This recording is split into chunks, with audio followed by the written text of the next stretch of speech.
Welcome guys, and we are at 97th percentile in Dota 2 Fantasy. I posted before.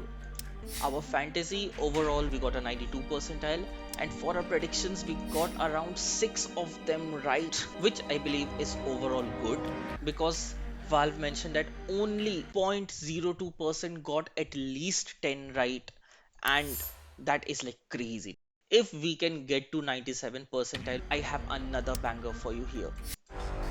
Quickly on the banners, death is limited to 1800, team participation is limited to 1895, and first blood is a 1700 win if you get it, otherwise it's 0.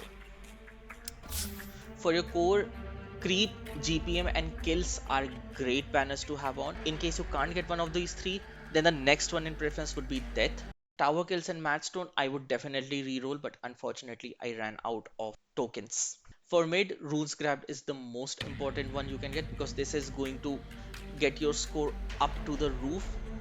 Death, Creep, GPM are good red banners, and for green banners, frankly, Roshan and Teamfight are the only sane options that I see. Now, if your mid plays a hero with a stun should definitely replace Roshan kills because stuns and Teamfight have a good synergy and overall should give you an overall better score. For support, I would say observer placed, watchers taken, and smoke used are the three blue banners you should definitely get. In case you can't get any one of these three, camp stack is the next good option. Although in a lot of games I see camps are stacked less than 10. And for green banners, stun and team fight is the safest one to place your bets on, unless you know your player career snipes. For core player, I went with Satanic because his GPM creep score ratio is like off the charts. In case you don't want Satanic, Amy has been a good choice from Extreme Gaming. If you're getting Amy, kills would be something I would definitely see given his 40 plus kills in one of the previous games. On other cores, Shiro and Skitter are also solid bets. Coming to mid, I went with Sunmail because I felt that given his playstyle, whether or whether or not they won or lost, his playstyle for mid had been great for the flags I have overall, like Rune Grab, Roshan Kill, Creep Score. These are like awesome. For good mid players, I would say XM is a very good bet. GPK is also a very good bet.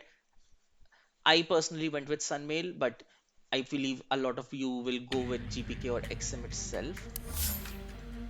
On support, I went with X Nova, seeing how he usually plays Bane, and I got a intelligence prefix. And he has been very consistent with the ward placement. He has been very consistent with smoking. For other alternates, I feel Y hash is great. 9 class and crit are close follow-ups. I believe you can choose either of these three to be your player banner and score well.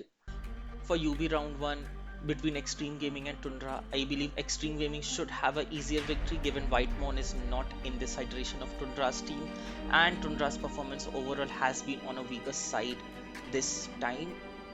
For PV and Heroic, PV had won against Heroic 2-0 in Road to International, so I feel PV is a safer bet overall.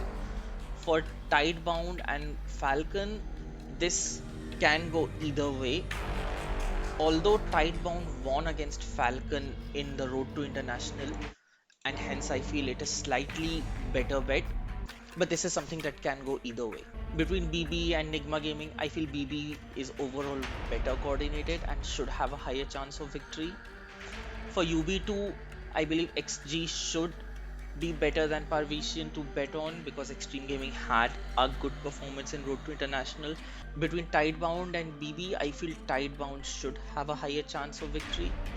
For 13G and September 14th, I went with historical precedent where Extreme Gaming won 2-0 against Tundra. And given they also won against Falcon, that gives me some confidence that they would be able to ace the Aegis this time. For LB round 1, Heroic won against Tundra historically 2-0, so I feel Heroic should be a better choice here. For NGX and Falcon slash Tidebound, depending on what you choose for 11C, I believe Falcon or Tidebound would be a better team to bet. Between BB and Heroic, I have a hunch on BB winning overall based on what I saw in the Road to International. And between PV and Falcon slash TT Tidebound, I feel Falcon or Tidebound stand a better chance against PV.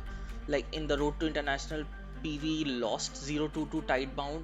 Between BB and Falcon, I feel Falcon should have a better chance to win. And for the September 14 LV finals, again it's TT Tidebound versus Falcon, which again can go either way. That would be nail biting if it actually happens. But Tidebound won historically, and that past precedent makes me think that it could be Tidebound again. Now, I don't know how this would be scored. Do we have to predict just the winners correctly or both the teams correctly? But let's hope it's just the winners, Valve.